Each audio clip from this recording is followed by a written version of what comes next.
Toutes sortes de corps, en fait. Mais le plus merveilleux, c'est les grosses. Parce que dans l'eau, leurs kilos en trop disparaissent comme par enchantement, pour peu qu'elles glissent bien. L'eau de Gordon est bienveillante pour les grosses. L'eau est indulgente, elle pardonne tout ce que l'air libre montre du doigt.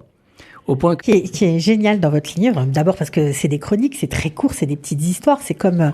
Ces chroniques-là, ça a été une expérience grisante parce que j'ai pas pensé au départ que c'était un livre. J'avais une idée, je voyais quelque chose dans Tel Aviv, j'écrivais un feuillet et demi, je publiais dans Facebook et les gens le lisaient et commençaient à le commenter. C'est des scènes de la vie quotidienne, c'est des choses que je vois depuis mon balcon. Je raconte que je passe un Shabbat tout seul chez moi sur mon balcon, je regarde comme ça la favela en bas et je vois une enseigne lumineuse où il y a écrit « Kolno à Canada ». Donc c'est un cinéma.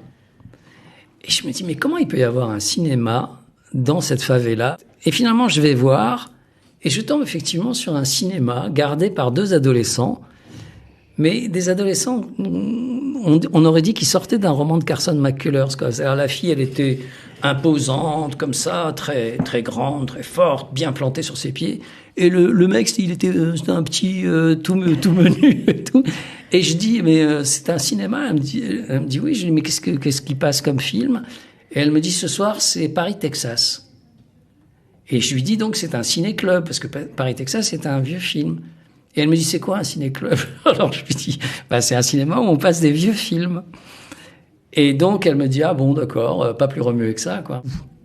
Tout ce qu'on vit, tout ce qu'on vit, et j'ai l'impression, moi, qu'il faut vraiment avoir beaucoup vécu pour se rendre compte que tout ce qui nous est donné à vivre, la moindre minute de vie qu'on nous donne, est pleine d'histoires, quoi. Le corbeau et le schnitzel, ça à mourir de rire. Ça, c'est des histoires de bande aussi. C'est-à-dire que le corbeau et le schnitzel, on est assis à la plage comme ça, et il y a un corbeau qui mate deux filles qui ont un peu délaissé leur schnitzel et leurs frites, et à peine elles partent se baigner, que le corbeau, il surgit et il s'empare du schnitzel et il se sauve avec. Et nous, pendant ce temps-là, on commence à se disputer sur la manif qu'il y avait eu à l'époque, Place Rabin, à propos du Covid. Et donc, c'est une alternance entre le Covid, entre le corbeau qui vient chercher son bout de schnitzel qui repart, et la dispute qui monte.